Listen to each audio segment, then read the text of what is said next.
ایک شخص نبی اکرم صلی اللہ علیہ وآلہ وسلم کی خدمت میں حاضر ہوا اور عرض کی، میرے اچھے سلوک کا زیادہ حقدار کون ہے یا رسول اللہ صلی اللہ علیہ وآلہ وسلم؟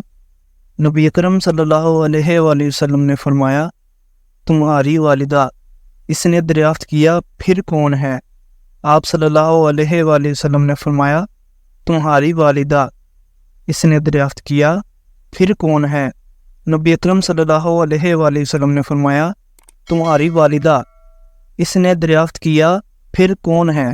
نبی اکرم صلی اللہ علیہ وآلہ وسلم نے فرمایا، تمہارا والد۔ ایک روایت میں یہ الفاظ ہیں، یا رسول اللہ صلی اللہ علیہ وآلہ وسلم، اچھے سلوک کا سب سے زیادہ حقدار کون ہے؟ نبی اکرم صلی اللہ علیہ وآلہ وسلم نے فرمایا، تمہاری والدہ، پھر تمہاری والدہ، پھر تمہاری والدہ، پھر تمہارا والد، پھر درجہ بہ درجہ قریبی عزیز۔